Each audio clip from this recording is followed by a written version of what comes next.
রূপকথার গল্প ছায়া রাজকুমার। একদিন এক রাতে একটি ছায়া রাজকুমারী আইরিনের দরজায় কড়া নাড়তে লাগলো আর বলল, রাজকন্যা, দয়া করে দরজাটি খুলুন। ছায়া বলল, ভয় পাবেন না, আমি আপনার কোনো ক্ষতি করব না। রাজকন্যা দরজাটি খুললেন এবং দেখতে পেলেন মুকুট পরা সুদর্শন এক রাজপুত্রের ছায়া তার সম্মুখে দাঁড়িয়ে আছে। রাজকন্যা জিজ্ঞেস করলেন, তুমি কে? রাজকুমার উত্তর দিয়ে বললেন, আমি একজন দুর্দেশের রাজপুত্র।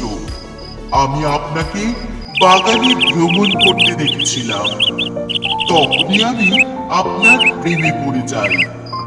আপনি কি আমায় বিয়ে করবেন? জিজ্ঞাসা করলেন রাজপুত্র। আর ঠিক তখনই দুজন দুষ্ট লোক রাজকন্যাকে অপহরণ করতে ঘরে ঢুকল। ছায়া রাজকুমার সঙ্গে সঙ্গে তরোয়ালটি বের করে অপহরণকারীদের হাত থেকে রাজকুমারীকে রক্ষা করলেন।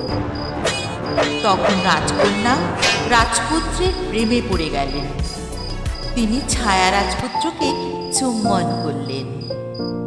রাজকুমার রাজকন্যাকে বললেন, একজন ডাইনি বুড়ি আমাকে অভিশাপ দিয়েছিল, আর সেই মুহূর্তেই আমি পরিণত হয়েছিলাম ছায়ায়। এক সত্যি ভালোবাসাই আমায় একমাত্র এই ছায়ারূপ থেকে মুক্তি দিতে পারত। আর তোমার সেই সত্যি ভালোবাসা ও চুম্বন আজ আমায় মুক্তি দিয়েছে। অবশেষে রাজকন্যা আইরিনকে দুর্দেশের রাজপুত্র বিয়ে করে তাদের দেশে পাড়ি দিলেন।